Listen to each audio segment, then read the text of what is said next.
దేవుని దృష్టిలో బాహ్య సంబంధంగా పరాక్రమము లేక బలమును కలిగిన వ్యక్తి శ్రేష్ఠుడు అని వ్రాయబడలేదు, కానీ దీర్ఘశాంతము గలవాడు శ్రేష్ఠుడు అనే మాట ఇక్కడ పరిశుద్ధాత్మ దేవుడు వ్రాయించారు. మనందరికీ తెలుసు, సామెతల గ్రంథంలో జ్ఞాని అయిన సొలొమోను రచించిన మాటలు నిజంగా మన జీవితాల్లో మనం ప్రాక్టీస్ చేయగలిగితే చాలా ఉత్తమమైన స్త్రీలుగా లేకపోతే ఉత్తమమైన వ్యక్తులుగా మనకి మంచి పేరు వస్తుంది సమాజంలో. ఎందుకంటే జీవితంలో, అనుదిన జీవితంలో మనం ఏం చేయాలి, ఒక్కొక్క పరిస్థితి వచ్చినప్పుడు మనం ఎలా స్పందించాలి, ఒక్కొక్క సమస్య వచ్చినప్పుడు దాన్ని ఎలా ఎదుర్కోవాలి, అన్ని విషయాల గురించి సామెతల గ్రంథంలో జ్ఞాని అయిన సొలొమోను చక్కని మాటలు, జ్ఞానబోధ ఈ గ్రంథంలో మనం చూస్తాం. దీర్ఘశాంతము గలవాడు శ్రేష్ఠుడు అనే మాట మనం చూస్తున్నాం. దేవుని వాక్యంలో ఇంకొక మాట కూడా ఉంటుంది, మీ సహనమును సకల జనులకు తెలియబడనీయుడి అని. ఆ మాట నేను చదివినప్పుడు అనుకున్నాను, సహనం మనకు ఉండాలి కరెక్టే, బట్ నా సహనము సకల జనులకు ఎందుకు తెలియబడనివ్వాలి?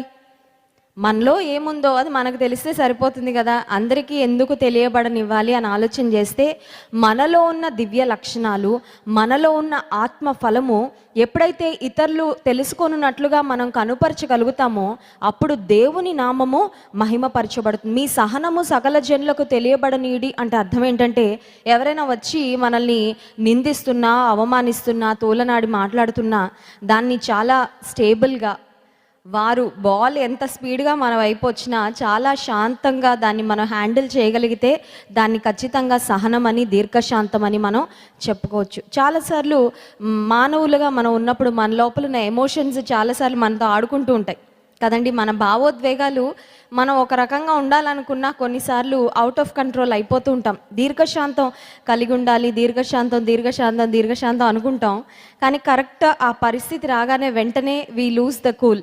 ఆ టెంపర్ ఎక్కువైపోతుంది, సడన్గా మన టెంపర్మెంట్స్లో చేంజ్ వచ్చేస్తుంది, కోపం వచ్చేస్తుంది, ఆవేశం వచ్చేస్తుంది, ఏవేవో మాటలు మాట్లాడేస్తాం. కొన్నిసార్లు తల్లిదండ్రులు కూడా పిల్లల్ని వారి కోపం వచ్చినప్పుడు, విసుగొచ్చినప్పుడు ఏ మాటలు మాట్లాడకూడదో అవన్నీ మాట్లాడేస్తూ ఉంటారు. కొంతమంది తల్లిదండ్రులు పిల్లల్ని శాపవచనాలు పలుకుతూ ఉంటారు. కొన్నిసార్లు తల్లిదండ్రులు పిల్లల్ని మీరు నాశనం అయిపోవాలి, మీరు అలా అయిపోవాలి, ఇలా అయిపోవాలి. పిల్లల్ని తల్లిదండ్రులు దీవించకపోతే ఎవరు దీవించాలి? మనం కన్న పిల్లలు బాగుపడాలని మనం కోరుకోవాలి, కానీ వారు నాశనం అయిపోవాలని ఎప్పుడు కోరుకోం కదా. కానీ కొన్నిసార్లు మనలో దీర్ఘశాంతం లేకపోవడం వలన, సహనం లేకపోవడం వలన కొన్ని పరిస్థితుల్లో అవుట్ ఆఫ్ కంట్రోల్ అయిపోయి జీవ మరణములు నాలుక వశమని దేవుని గ్రంథం సెలవిస్తుంది. కొన్నిసార్లు మన మాటలు అవి లిమిట్స్ దాటేస్తూ ఉంటాయి. సో దేవుని గ్రంథంలో శ్రేష్టమైన వ్యక్తులుగా ఎవరు పరిగణించబడతారంటే దీర్ఘశాంతము కలిగిన వారు. ఇంకొక మాట కూడా ఇక్కడ చూస్తున్నాము, సామెతల గ్రంథం 16వ అధ్యాయము 32వ వచనం, పట్టణము పట్టుకొను వానికంటే తన మనస్సును స్వాధీనపరచుకొనువాడు శ్రేష్ఠుడు. ఒక పట్టణం మీద యుద్ధానికి వెళ్ళి దాన్ని చుట్టుముట్టి దాన్ని ముట్టడి వేసి స్వాధీనపరచుకొని, నేను ఈ పట్టణాన్ని జయించాను, ఈ పట్టణాన్ని స్వాధీనపరచుకున్నాను, నేను సంథింగ్ అచీవ్ చేశాను అన్న ఫీలింగ్ చాలా గొప్పగా ఉంటుంది, అవునా కదా?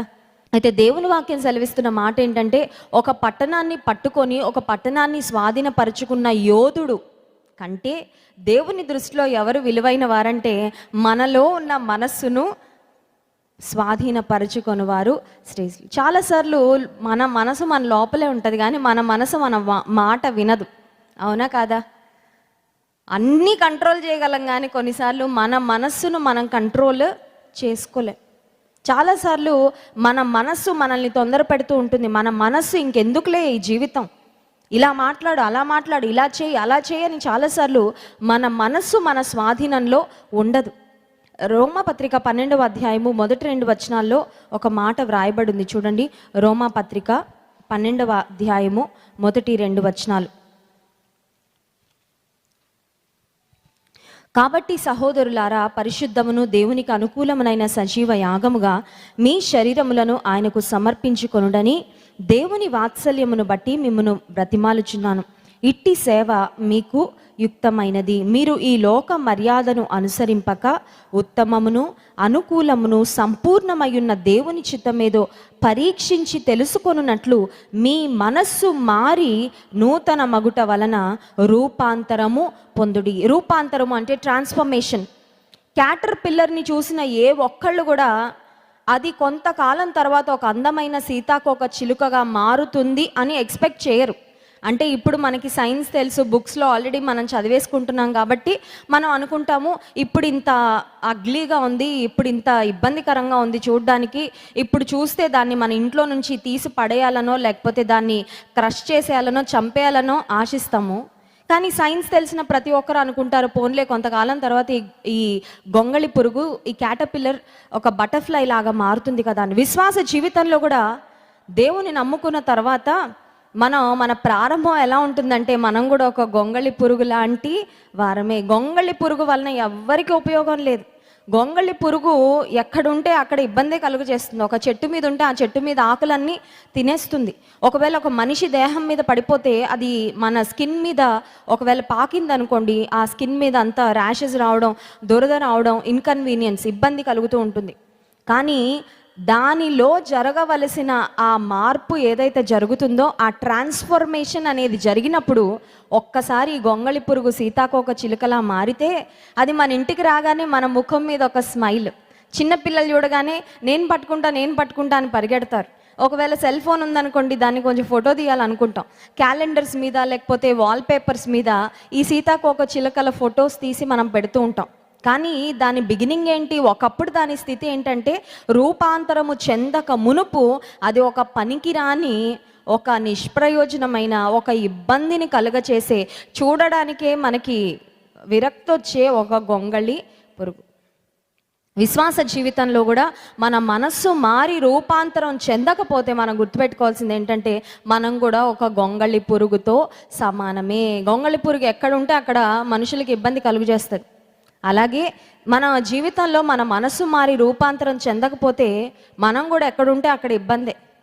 కొన్నిసార్లు కొంతమంది పిల్లల్ని చూసి తల్లిదండ్రులు అనుకుంటారు వీడు పుట్టకపోయింటే బాగుండు. కొడుకు పుట్టినప్పుడు అబ్బో కుమారుడు పుట్టాడని ఎంతో ఆనందించాను, సంబరాలు చేసుకున్నాము, ఊరంతా చెప్పుకున్నాం, స్వీట్లు పంచుకున్నాం, కానీ ఇలాంటి వాడు పుట్టకపోయింటే బాగుండు. బహుశా నీ జీవితంలో ఇతరులకు ఇబ్బందిని చేస్తూ ఇతరులకు బాధను కలుగచేస్తూ ఎందుకు ఈ జీవితం అని అనిపించుకొని స్థితిలో నీ బ్రతుకున్నట్లయితే ఈ రాత్రికాల సమయంలో పరిశుద్ధాత్మ దేవుడు మాట్లాడుతున్నాడు. అదేంటంటే నీ మనస్సు మారుట వలన, దేవుని చిత్తము నీవు నేను తెలుసుకొనుట వలన రూపాంతరము చెందుతామంట. నిజానికి గొంగళి పురుగు సీతాకోక చిలుక లాగా మారిన తర్వాత ఇది దాని నుండి వచ్చిందంటే ఎవరన్నా నమ్మం. నిజంగానా అండి? ఇది ఒకప్పుడు అలా ఉందని. విశ్వాస జీవితంలో మనం కూడా ఆత్మ ఫలముతో నింపబడి దేవుని వాక్యము ద్వారా, దేవుని వాక్య సత్యాలను అన్వయించుకోవడం ద్వారా ఎప్పుడు రూపాంతర అనుభవం గుండా వెళ్తామో ఇతరులు మనల్ని చూసి ఆశ్చర్యపోతారు. ఒకప్పుడు ఈవిడంటే హిట్లర్ అండి, కానీ ఇప్పుడు ఏంటి ఇలా అయిపోయింది? ఒకప్పుడు ఈ వ్యక్తి అంటే ఇంత భయంకరమైన వ్యక్తి, ఇతనంటే ఎవరికి ఇష్టం లేదు, చాలా అందరినీ ఇబ్బంది కలుగు చేసేవాడు, ఇతరులను తిట్టేవాడు, బాధించేవాడు, నిందలు వేసేవాడు, అవమానపరిచేవాడు, ఇంత మంచి వ్యక్తిగా ఎలాగా మారిపోయాడు. నిజమే, మన జీవితంలో కూడా before Jesus Christ, after Jesus Christ అని 2 స్టేజెస్ ఖచ్చితంగా ఉండాలి. బీసీ అండ్ ఏడి కదండి. బీసీ అండ్ ఏడి అంటే బిఫోర్ క్రైస్ట్, క్రీస్తు పుట్టడానికి పూర్వము. ఏడి అంటే యానో డోమిని అంటే in the year of the lord.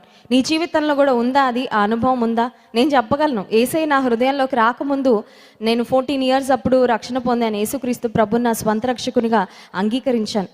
అప్పటికి ముందు నా జీవితం ఏంటో నాకు తెలుసు. I was a different person. ఇప్పుడు ఉన్నట్లుగా నాలో లేదు. ఇప్పుడున్న మనసు, ఇప్పుడున్న స్వభావం, ఇప్పుడున్న విధేయత, ఇప్పుడున్న తగ్గింపు, ఇప్పుడున్న లాంటి స్వభావం అంతకుముందు నాలో లేదు. కానీ యేసుక్రీస్తు ప్రభు నా జీవితంలో అడుగుపెట్టిన తర్వాత, యేసుక్రీస్తు ప్రభు నా హృదయంలో అడుగుపెట్టిన తర్వాత నా జీవితము మార్పు చెందింది. I became a new person. నేను ఆల్రెడీ అంతా మారిపోయానని నేను చెప్పట్లా, ప్రతిరోజు మారుతూనే ఉంటాను. We become a better person day by day. నిన్నటి కంటే ఈరోజు బెటర్. గడిచిన సంవత్సరం కంటే ఈ సంవత్సరం ఇంకా నేను దేవునిలో ఎదిగాను. అప్పుడు ఇంకా నాలో చాలా లోటుపాట్లు ఉన్నాయి, కానీ ఇంకా నేను ఎదుగుతున్నా, ఇంకా నేను నేర్చుకుంటున్నాను, ఇంకా నేను దేవునిలో నడుస్తున్నాను. సో విశ్వాస జీవితంలో రూపాంతరము చెందడం అనేది చాలా చాలా శ్రేష్టమైన అనుభవము. సామెతల గ్రంథం 16వ అధ్యాయం 32వ వచనంలో ఒకటి ఏంటంటే దీర్ఘశాంతము గలవాడు శ్రేష్ఠుడు. దేవుడు మనకి బెస్ట్ అని ఒక సర్టిఫికేట్ ఇవ్వాలనుకోండి, బెస్ట్, శ్రేష్ఠుడు, శ్రేష్ఠురాలు అని ఒక సర్టిఫికేట్ ఇవ్వాలంటే ఆ సర్టిఫికేట్ ఎవరికి వస్తుందంట?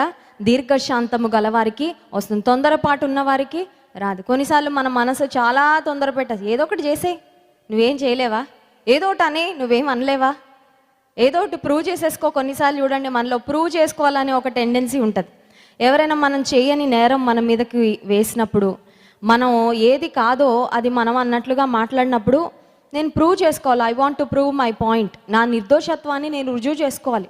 నాలో ఉన్న యథార్థతను నేను రుజువు చేసుకోవాలని కొన్నిసార్లు అందరికీ ఎక్స్ప్లెయిన్ చేసేయాలని, కన్విన్స్ చేసేయాలని ప్రయత్నం చేస్తూ ఉంటాం. కానీ నీకు దీర్ఘశాంతం ఉంటే నువ్వు సైలెంట్గా సహిస్తావు. దేవుడు నా పక్షంగా ఉన్నాడు, దేవుడు నా పక్షంగా కార్యం చేస్తాడు, నేనేంటో నిజమైన యథార్థమైన పరిస్థితి ఏంటో దేవుడు ఒకరోజు వెలుగులోకి తీసుకొస్తాడని నీవు దీర్ఘశాంతము కలిగి దేవుని సమయం కొరకు సహనముతో కనిపెడతావు.